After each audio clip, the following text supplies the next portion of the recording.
Hey team, what is going on? It is Tuesday lunch. We're going to do some game design, some lunchtime game design. Give me a second here to check my signal, make sure I'm coming through okay. I'm going to check my volumes. I'm going to do some fast social media posts, and we're going to dive right into work today.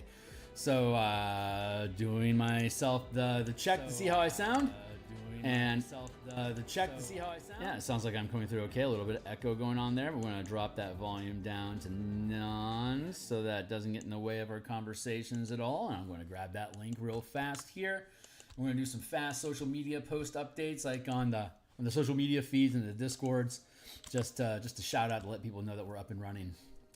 But then we'll get after it today. So my name is Phil Kearney. Hey, how you guys doing? I create role-playing games, I illustrate them, I publish them online, and I'm currently creating content for Dungeons & Dragons 5th edition. I'm publishing on the DMsGuild. There's a slew of books that are linked down below. I'll show you in a second. Baka baka. Baka baka baka. Burp burp. Hold on. My stuff's being bitsy. Hold on. Copy.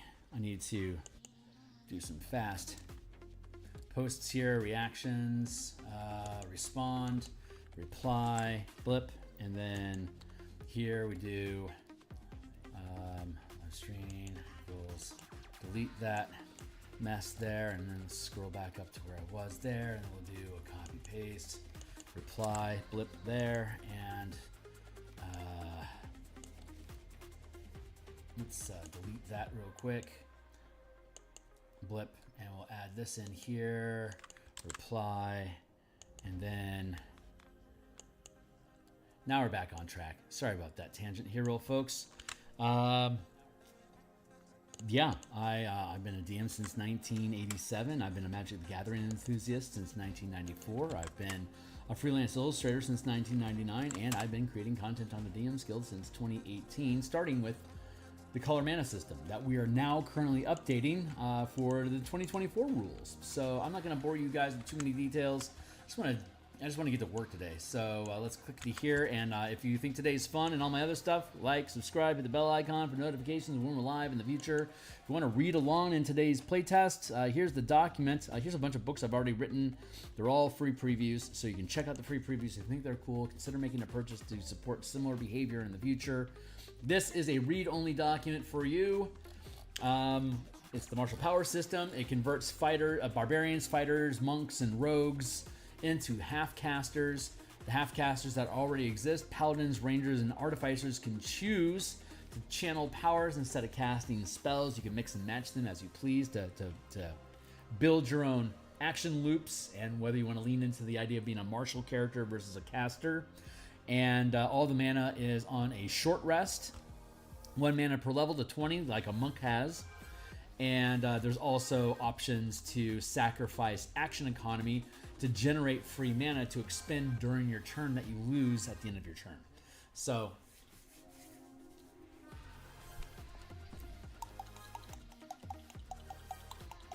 let's see. Okay, great. So some of the things, let me see. I have a short list here of things that need to be reviewed. Attack maneuvers, quick actions, and bonus attack. So those are specifically on my plate to chew on here real quick. So I'm going to scroll past the mechanics of how powers work and get into the actual list of powers themselves here. Swift attunement. While holding a magic item that you qualify to use, which requires attunement, you are considered attuned until you let go of it, even if you are already attuned to the maximum number of items you normally can. If the item is cursed, you remain attuned even if you let go. If you are already attuned to the maximum number of items that you can do,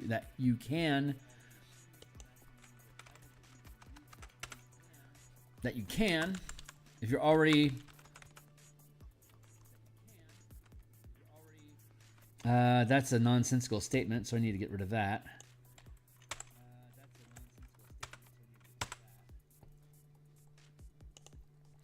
So let's see. First strike when you roll initiative. Hypertunistic when you make opportunity attacks. You can make 2 attacks instead of 1. I want to look at the quick actions. Quick help. You can help or use ready as a bonus action this turn. that should probably be an exploit. So if I take those 3 out, that'll leave me with 9, then 7, 4, 3. That's good. And we'll add in some more exploits, which will take this to 11. That feels good. Okay, so let's just pick these up. You can help. So maneuvers are like spell-like effects that you can use as a magic action or a bonus action. Exploits generally modify what you can already do in the game. It modifies how you can do them, like as bonus actions instead of actions, or like object interactions instead of actions, stuff like that. So it is the question came up, and thank you, Nightmare. Nightmare Warden, one of our playtesters off of Dice Try's channel, pointed out, hey, maybe these quicken powers, they should be exploits, not maneuvers. QR, and honestly, that makes a lot of sense to me. So shout out to Nightmare Warden, thanks, man. On point, real. Quick action, you can help or use ready as a bonus action. Let's see, down here it says when a tool or equipment that you can hold in one hand would normally require an action or bonus action to utilize, such as thieves' tools or consuming a potion, you can do so as an interaction, which is either going to cost you a standard action, or if it's part of another standard action, you can just kind of do it, kind of like you can draw and stow weapons as part of an attack action.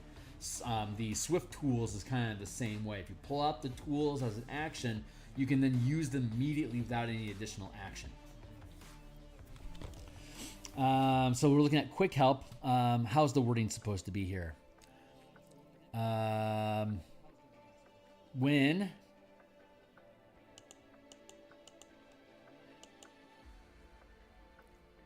let's get rid of that.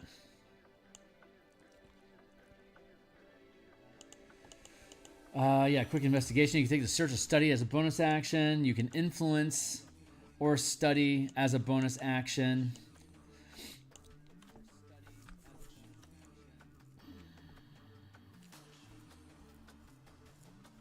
First off, we got rid of 3 out of maneuvers, and we're adding more.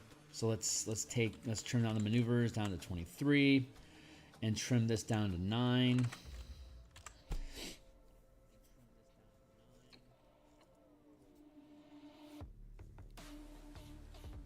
Bonus attack. Make a weapon attack. Kicker. Spend 1 mana to attack with advantage.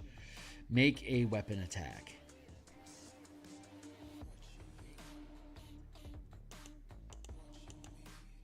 See what I...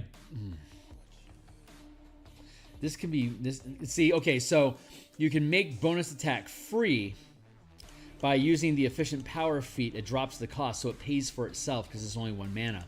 But kicker costs cannot be made efficient. So the kicker cost is going to cost you 1 no matter what. So you're going to pick this up as a power, and now you can spend 1 mana on it.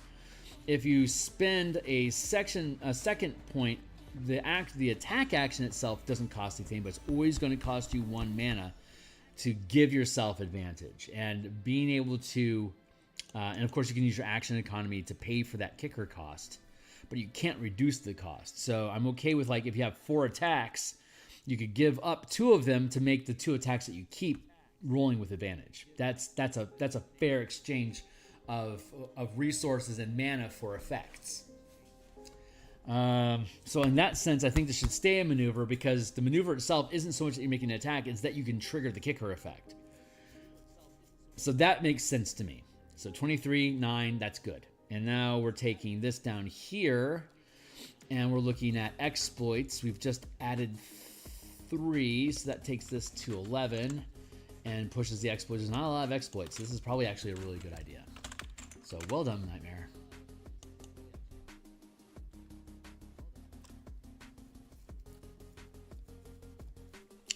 But quick help, you can help or use ready as a bonus action this turn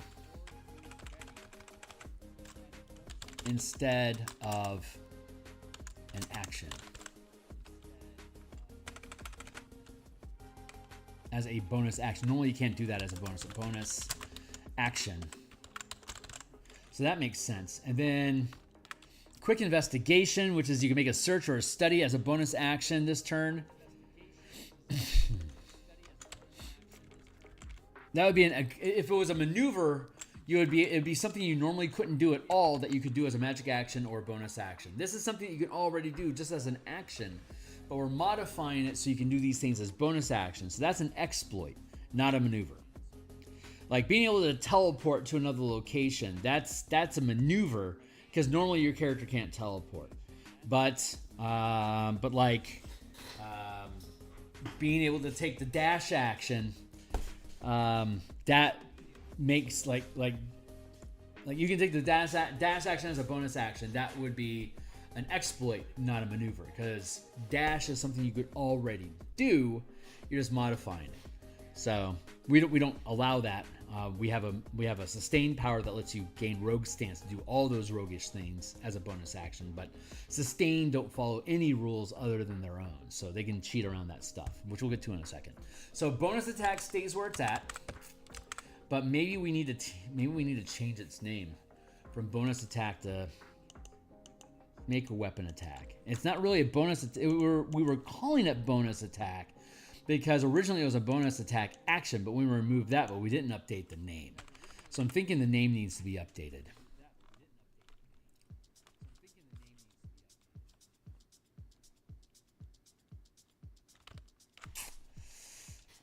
And I feel like we have something. Okay, empowered synergy. When you channel maneuver or sustain power, you can make a weapon attack with advantage as part of channeling that maneuver. This attack can be made at the beginning, end, or during the maneuver, which can be bought down to 1 point if you're willing to pay for it twice. And then you can use action economy to further buy it down because it's an exploit. That's three degrees of optimization. That's a pretty deep dive into empowered synergy. So I'm okay with that. But empowered synergy, empowered effort.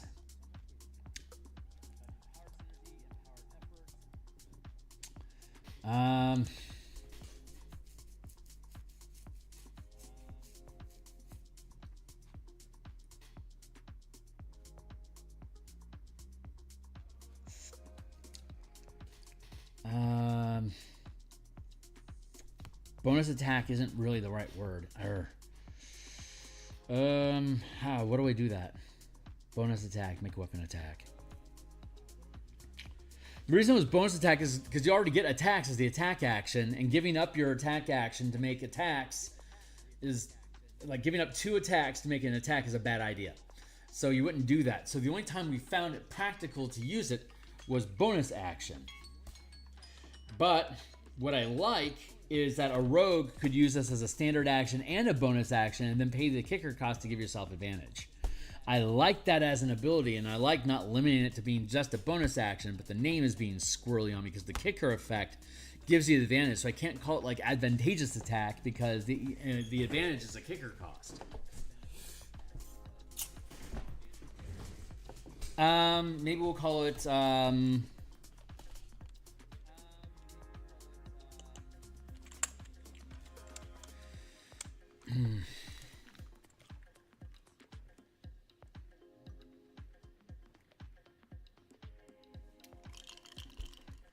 focused attack.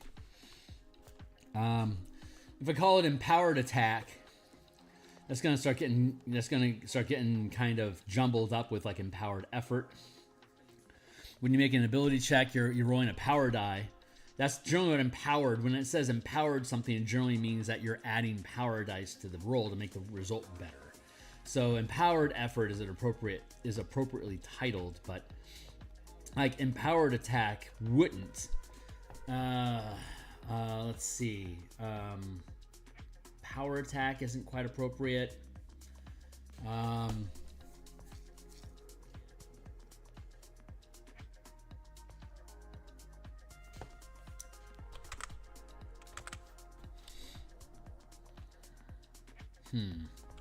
Maneuvering attack. Coordinated attack. Bonus attack. Make a weapon attack.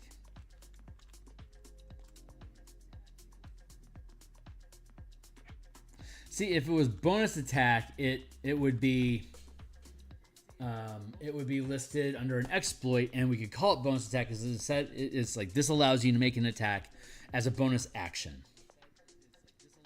But then it would limit you to only being able to do this as a bonus action. I want you to be able to sacrifice your attacks to be able to get an attack with advantage, because that's difficult for the rogue to get. So I want them to have the ability to pay for it. But you could buy exploits down to 0, just not kickers.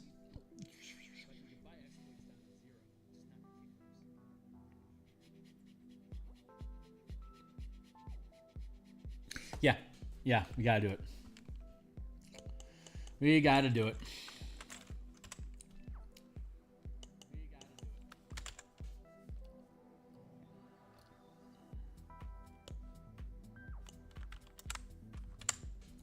So bonus attack becomes an exploit.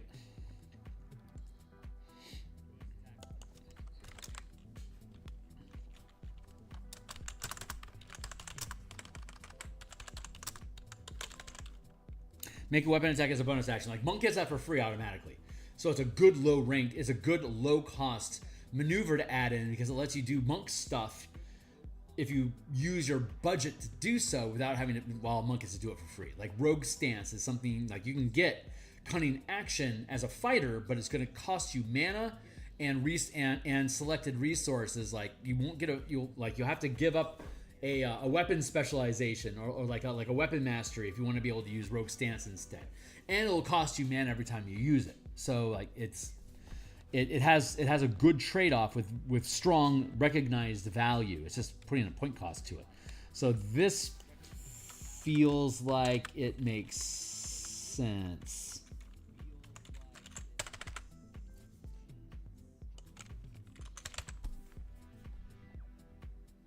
One, 2, 3, 4, 5, 6, 7, 8, 9, 10, 11. So this is 11. Now, that doesn't feel right. 11, 15, 18, 20. Cool.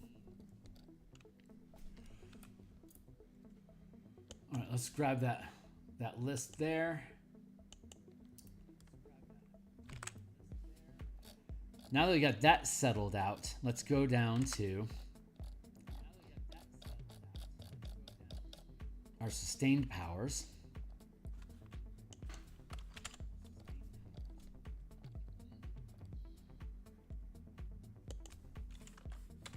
This is going to be 8 now. This is what, 11? 17. Oh shit, 17. 1, 2, 3, 4, 5, 6, 7, 8, 9, 10, 11, 12, 13, 14, 15, 16, 17. 17 plus 8 is 25. 30. 33. Cool. Okay, so what do we want to do? We have opportunistic. Opportunist, which is while this power is sustained, during your turn, when you take the attack action, you can forgo one or more of these attacks to gain that number of additional reactions, limited to 1 per turn, including your own, until the beginning of your next turn. In addition, when you take a reaction, you can forgo any number of these additional reactions to gain 1 point of temporary mana for each reaction sacrificed this way to use while channeling a reaction or a strike power during this reaction. There's a lot of redundant use of word reaction, but it's all relevant. Any unused reactions or temporary mana is lost at the beginning of your next turn. So we have opportunist, and now we need, I think we want to have attack maneuvers. I think that's the title we're going to go with.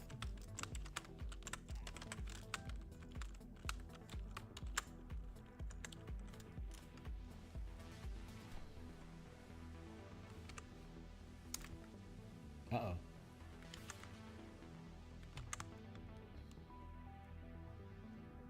Killed my entire document on accident. I have to undo. I accidentally hit select all. Oh, I hate it when it happens. That's terrifying. All right, so now we've properly done this. Attack Maneuvers.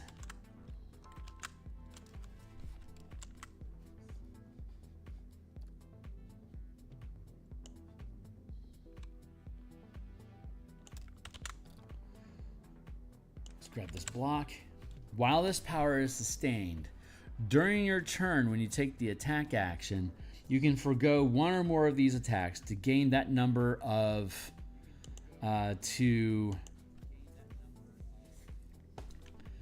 during your turn, when you take the attack action, you can forgo one or more of these attacks to channel a maneuver instead. Channel maneuvers instead.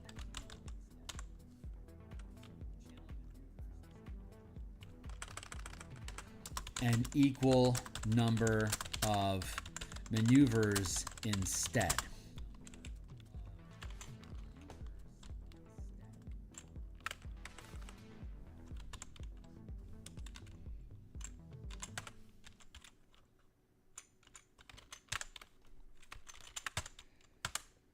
Very simple. It's a second rank which you get at 5th level. A fighter has gets 2 attacks at 5th level. So when I take the attack action as a fighter, I could forgo both of my attacks and instead channel 2 maneuvers. I can make an attack and channel a maneuver if I wanted to. Obviously, these maneuvers are going to cost mana unless I can buy them down to 0 cost. Again, eating up resources and options. So I'm pretty good with that. So what we want to do, and you can use them as actions or bonus actions. And if you take this maneuver, if you take the sustain power, you can do it as an attack, and a bonus action at 5th level. So you can technically do a maneuver 3 times in the same turn. Is that broken? So what we need to now do is go through and assess, is this shit broken? And if it is, then we need to fix it.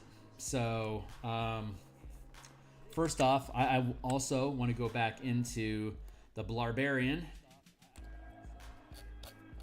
because we had updated the Berserker, which gets double strike, which is a 2nd rank maneuver. That's cool. Where is it?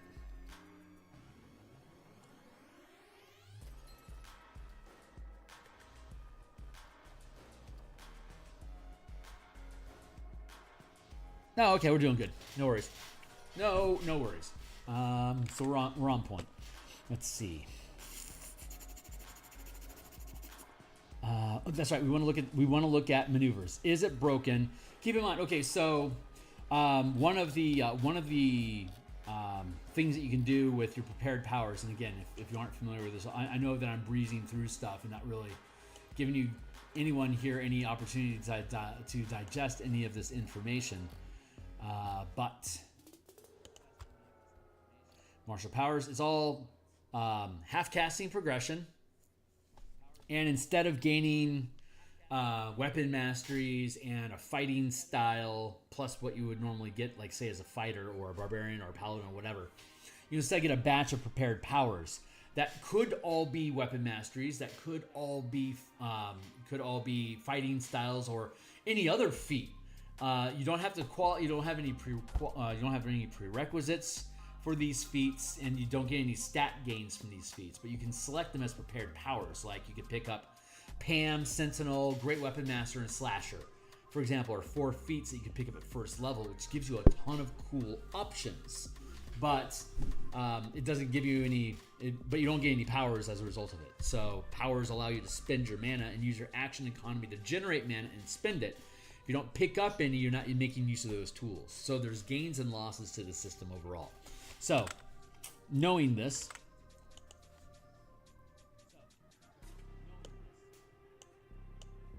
put that to the front there. This grabs here. There's 67 meta powers. There's 12 combat masteries.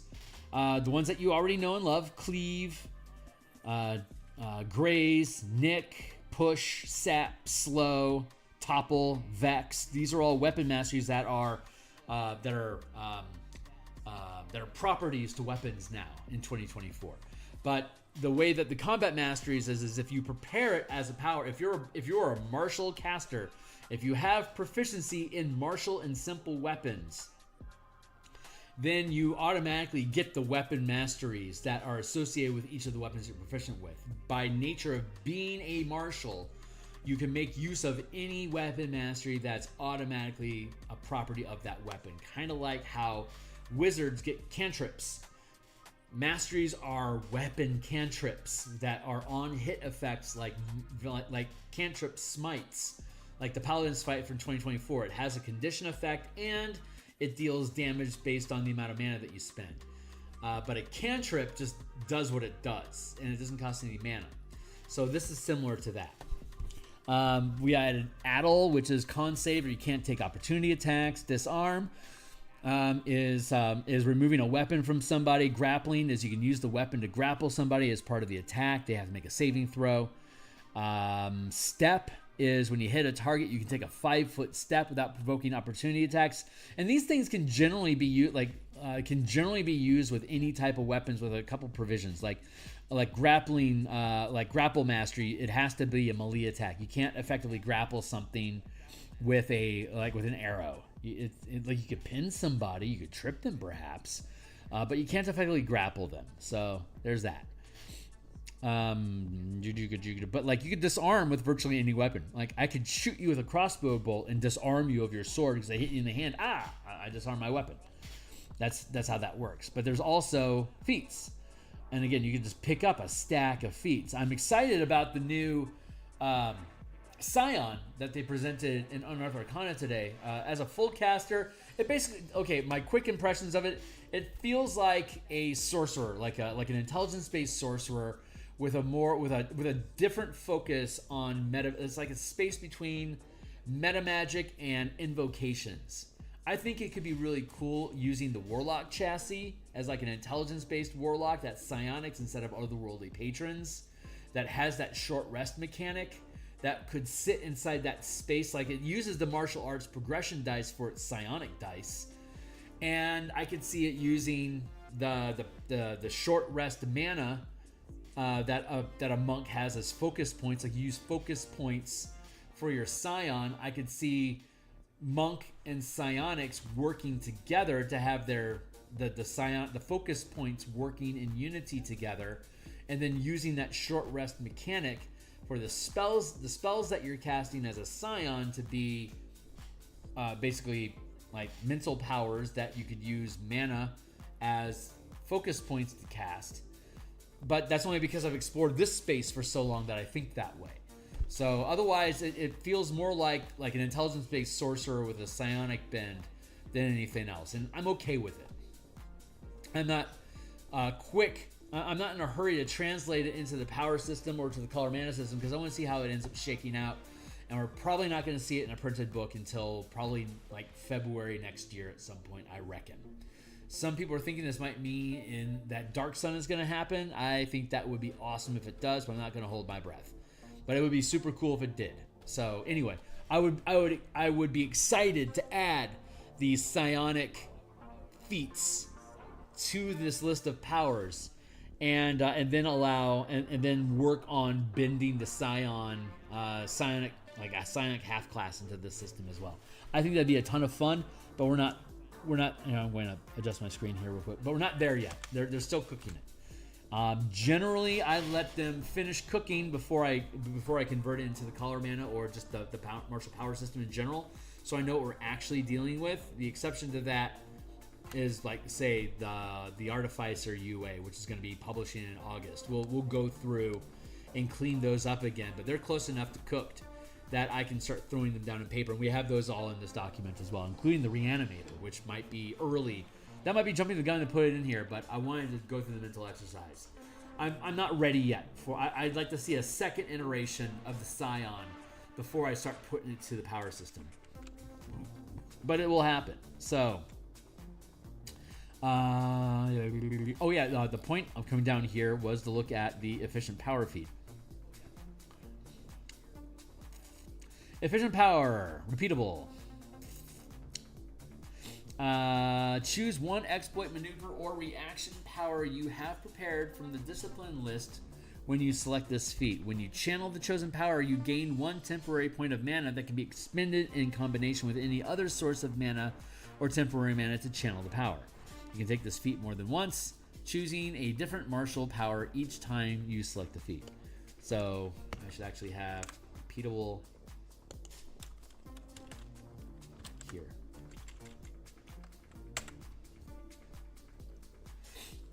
Exploit, maneuver, or reaction specifically. Not strikes, not sustained powers, but you can give up action economy to generate mana that way. Strikes, if you make strikes free, you're basically saying you automatically get to deal an extra D10 damage on your attacks when you make an attack. That's too strong. It should cost you something somewhere somehow.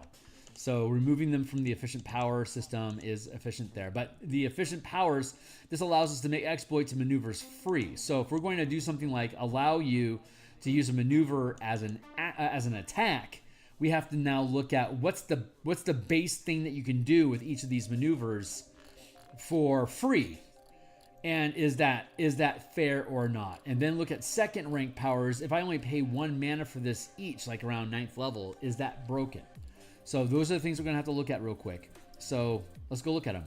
Maneuvers, coordinated attack. You can empower 1 ally per mana expended this way that you can see or hear to use their reaction to make an attack, rolling 1 power die per mana expended this way, adding the highest result to the attack. So if I have efficient power, I'll automatically create 1 point of mana when I channel this power, which I can do as an attack. And for 1 mana, I can have 1 ally make an attack against an ally that I can see, and I'll roll the power die, and they get to add the result of that power die to their attack roll. Coordinated dash is you can empower 1 ally per mana expended this way that you can see or hear to use their reaction to move up to half their speed without provoking opportunity attacks. So you can't both coordinate dash and coordinate attack the same person, because normally they only have one reaction. If you have a team of opportunists that have converted a number of their attack actions into reactions, knowing that they're going to get coordinated by a warlord type character, then that's actually really efficient. So you could have 2 reactions waiting. Oh. But you still can only use 1 reaction per turn. So even that wouldn't work.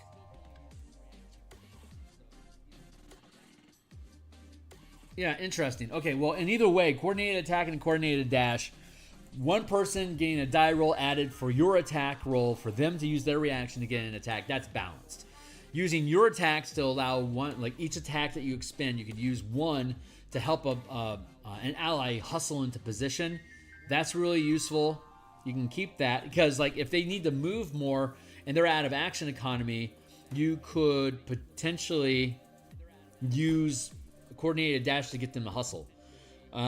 Distract. Target creature you can see and can see you cannot take reactions until it can no longer see you, or it succeeds an intelligence saving throw at the end of each of its turns.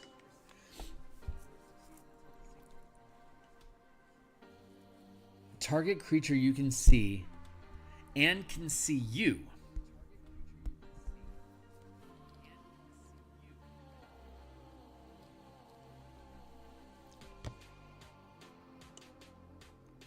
I'm going to switch this to opportunity attacks, because I think just general reactions is too generous. Opportunity attacks, because I could push the 2nd rank and make it any reactions, but that feels too harsh. Flatten. Choose a creature that you can see standing on a surface that can support its weight up to size large. It takes 1 power die of force damage per mana expended this way and is knocked prone. Spend 3 mana is huge. Spend 5 mana, target gargantuan sized creatures.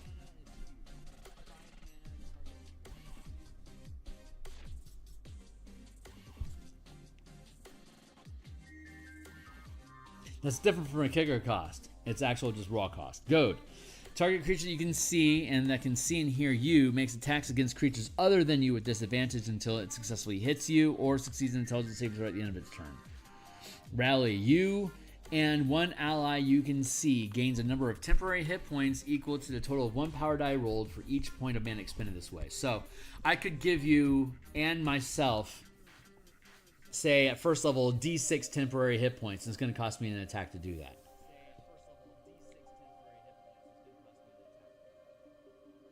If I spend a point of mana to juice an attack and to damage you, that would do like between 5 and 15 points of damage, like between 5 and 17 damage probably. So this isn't overwhelming that. It's still about the same. It's only about, it's going to be anywhere from 2 to 12. That's fair. Shunt. Target a number of creatures up to one size larger than you within 10 feet equal to the amount of mana expended. So one creature per mana expended that are within 10 feet.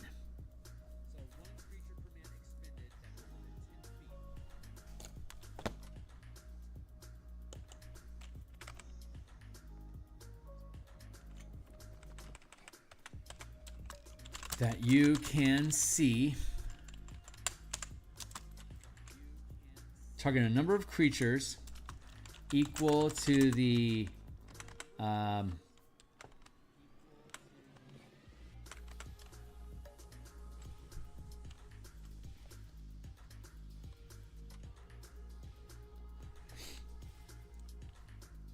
target one creature up to one size larger than you that you can see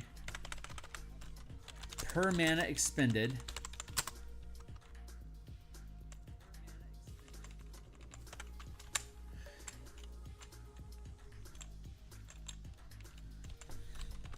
The target must make a strength saving throw or be pushed up to 10 feet per mana channeled in any direction. You can roll a number of power dice equal to the mana expended, adding the highest roll to the save DC. Make a strength save or be pushed. That's why it's multiple creatures. Like repelling blast, for instance. You have to hit them to push them. The push mastery. You have to hit them to move them. Thunder Wave. It has a saving throw, and if they fail, they get pushed. Let's double check that real quick. Actually, Thunder Wave.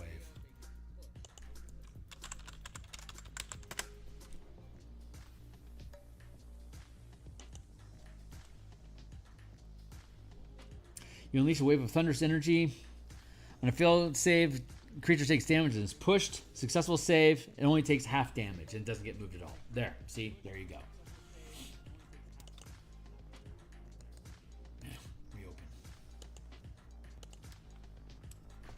Vanish. You become invisible until the beginning of your next turn. Yeah, that's fabulous. 1, 2, 3, 4, 5, 6, 7, 8.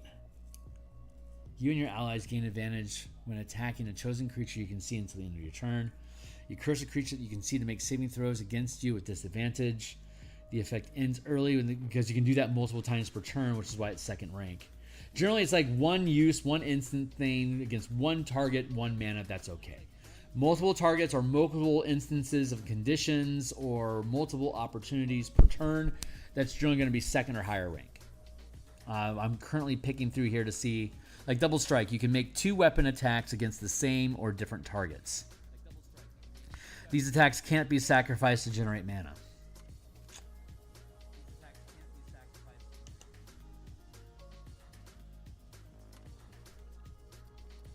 And that's a maneuver. So if that maneuver costs 2 mana, you can make 2 attacks as your action, and then you can make 2 attacks as your bonus action. You can get a total of 4 attacks per round, but you're going to have to expend mana every time you do it. So you're going to burn out of mana pretty quickly. And if you're using that mana, you could make this efficient, so it only costs 1 mana because it's a maneuver, and you can buy down the cost of maneuver to 1 mana.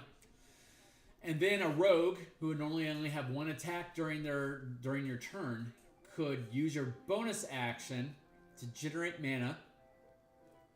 That could be that 1 point for Double Strike. So you give up your bonus action, and that bonus action pays for the mana, and then you could Double Strike to make 2 attacks. But you could otherwise already, say, make an attack and then get a bonus attack on top of it.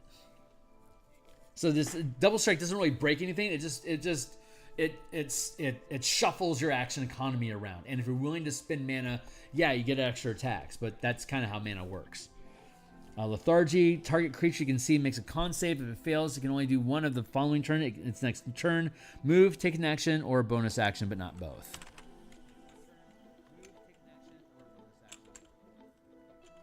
it can take an action or bonus action next turn, but not both. Quick utility. You can use a bonus action instead of a magic or utilize action when using a magic item. That quick utility, that should be an exploit, not a maneuver. We just talked about that.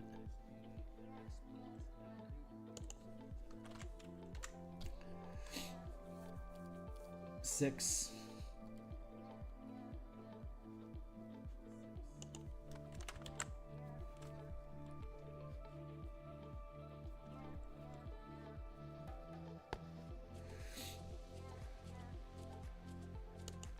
You can use a bonus action to take the search or study action.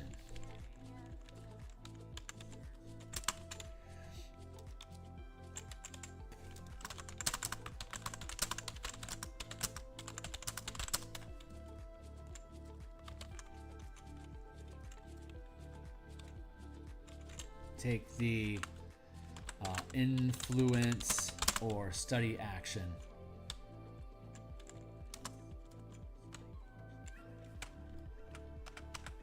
Period. You can use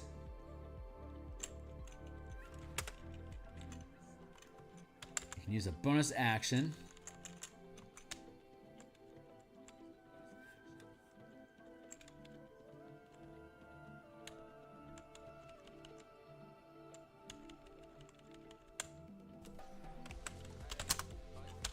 to use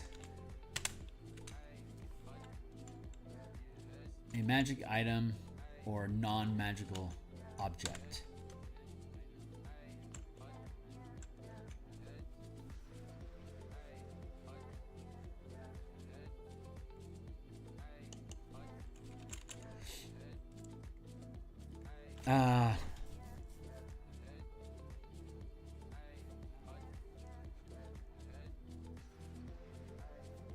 To take the utilize action.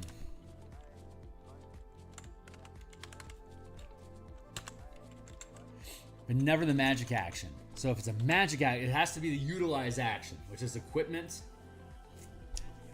Swift tools. Maybe that replaces...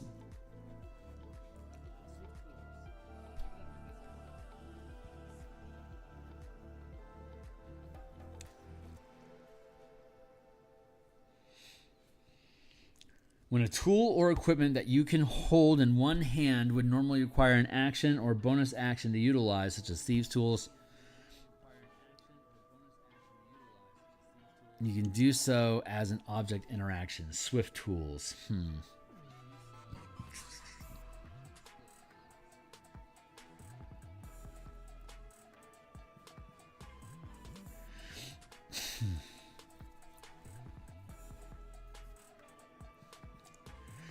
When a tool or equipment that you can hold in one hand would normally require an action or bonus action to utilize, such as thieves' tools,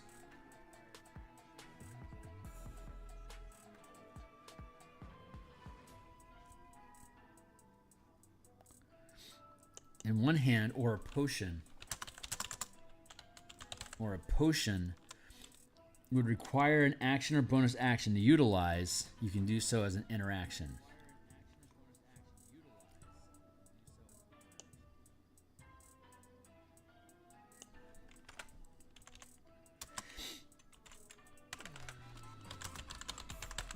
This is, that's iffy. So let's add a mark here. Comment.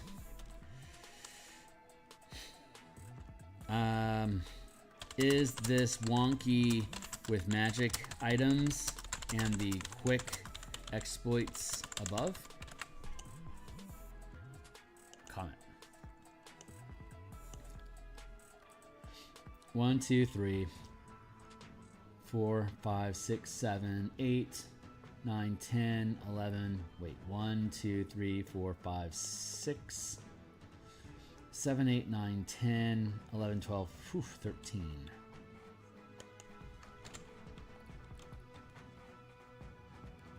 1, 2, 3, 4. 17, 20, 22. We could probably come up with more exploits and maneuvers. I don't want to overbloat the book, and they might be super niche. That might be appropriate for like a specific subclass or option. But I'm pretty happy with this array overall. Maneuvers 1, 2, 3, 4, 5, 6, 7, 8, 9, 10, 11, 12, 13. Wait. 1, 2, 3, 4, 5, 6, 7, 8. 1, 2, 3, 4, 5, 6. 1, 2, 3, 4. 1, 2, 3. 3, 7, 13, 21. Anything else? You become invisible until the end of your next turn. This is 8.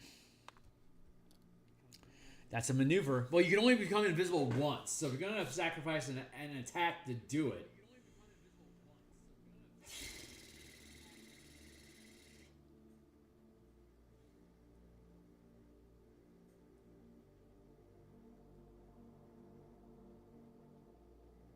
It only lasts until...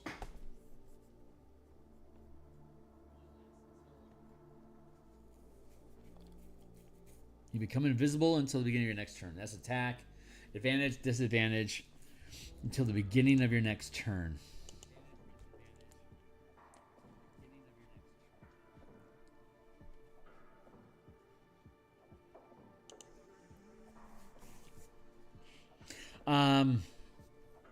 This effect ends early if it's part of an action, like an attack, something like that. Vanish for only 1 round. Sustaining it lasts all day, so that's too long. You become invisible until the beginning of your next turn. That's an action, and that's advantage and disadvantage, which would be a second rank power. But then I'd have as many second rank powers as I have first rank powers, and that starts to break the game. Allies assault you and all your allies. Curse a creature you can see to make saving throws.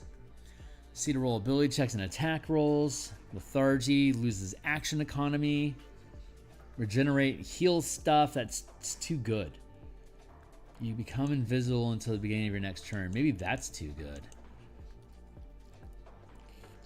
If we got rid of Vanish altogether, you become invisible.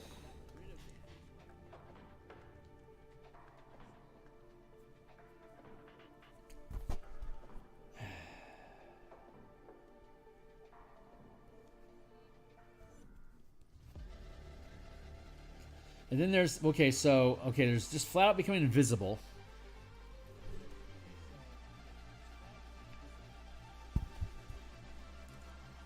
And then there's like Vanish, you automatically succeed on hide checks when you attempt to use them. And that would be an exploit. So that would push Vanish into exploit territory. Instead of you become invisible until the beginning of your next turn, it would be you automatically...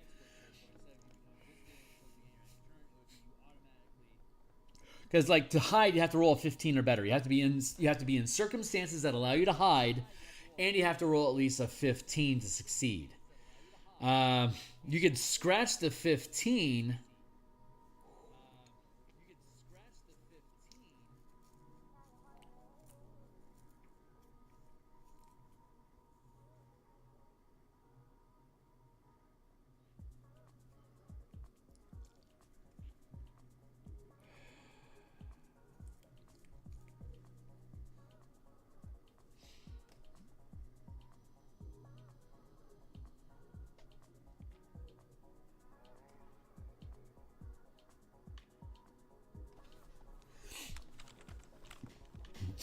Let's do this.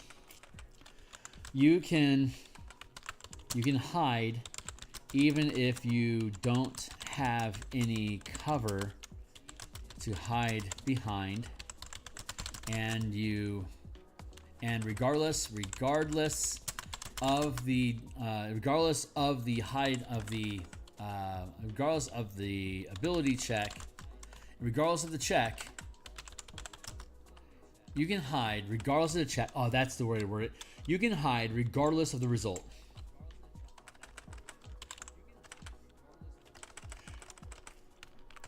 When you can take the hide action, even if you don't have any cover to hide behind.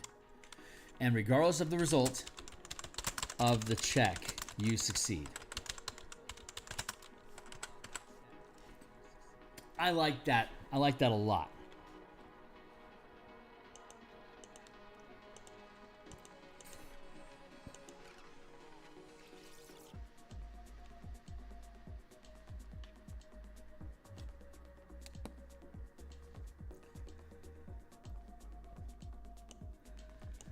And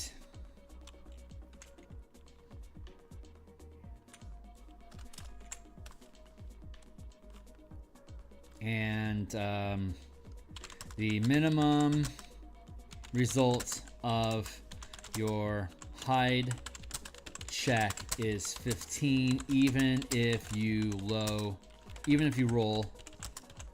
if your check is a lower result. That's probably not the right language, but that's what we're going to use for now. That way, the 15 is your minimum. You spend a point of mana, or if you've learned this power twice, or if you expend action economy to generate the mana for it. Anyway, you use the power and you automatically roll a 15, and you don't have to have a hide. You don't have anything to hide behind.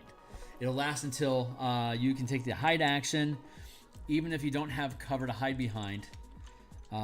When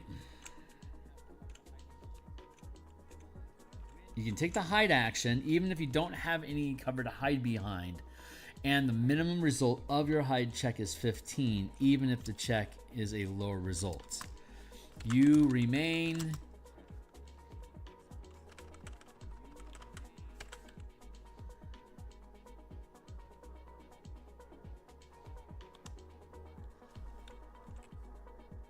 and the minimum result of your hide check is 15, even if your check is a low result. If you aren't behind,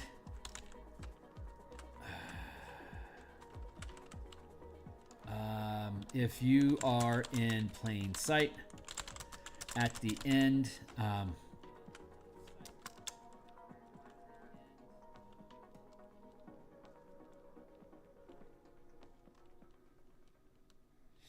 at the beginning of your turn, at the end of your turn, if you're still in plain sight at the end of your turn, oh, that's it, yeah.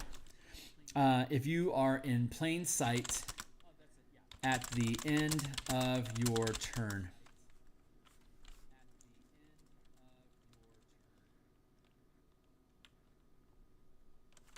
you are no longer hidden. That's the best I have for now. So it's not actual invisibility. It just lets you hide out of nowhere until the end of your turn.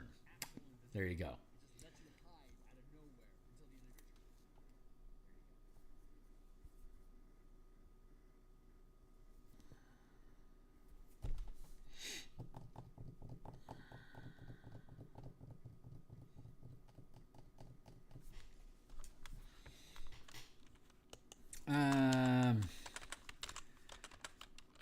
You benefit. You remain hidden, even if you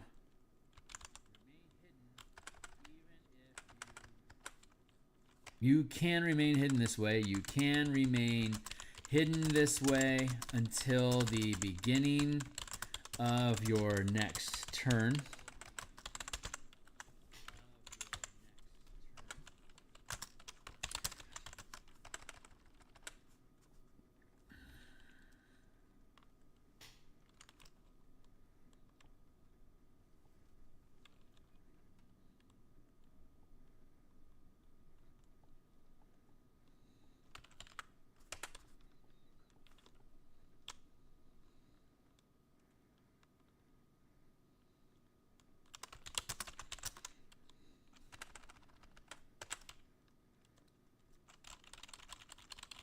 Yeah, we'll leave it like that. We'll leave it like that for now. That feels good. And that's all the first rank maneuvers. None of those feel broken. This is all good. We'll have to go through subclasses. Where are we at on time? 54. We're about out of our lunch. I anticipated, pardon the pun. I was supposed to work on on barbarian revisions, but honestly, these power issues were more important. So I needed to make sure that we had these all updated. So I feel really confident with these right now. This is a nice piece of tech improvement. Attack maneuvers, quick action, bonus action. That's all resolved now. So no, I don't need to say that. Maneuvers, sustained.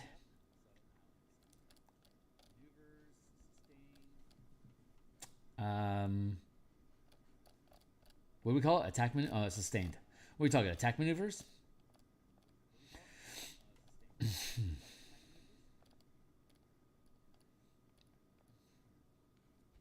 While this power is sustained during your turn when you take the attack action, you can forgo one or more of these attacks to channel an equal number of maneuvers instead.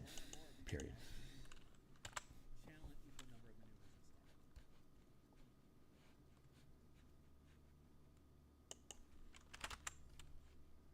Okay, so we're going to be back Thursday night. We're going to continue working on this.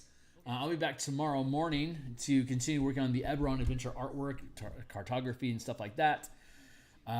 Thursday morning, we'll be back doing Eberron as well. Friday lunch, we'll be back to continue working on martial powers. So I expect between Thursday night and Friday to be done with the Barbarian and then to start dumping into the Fighter. So stick around. If you think that stuff is cool, like, subscribe, hit the bell icon, check out my stuff down below, Discord. Support on Patreon if you're interested in doing so, or otherwise pick up some of my books that are linked down below to support me if you wish. Social media is down below, and check out the playlist. So I'll see you guys later. Thanks a lot for being here. Cheers.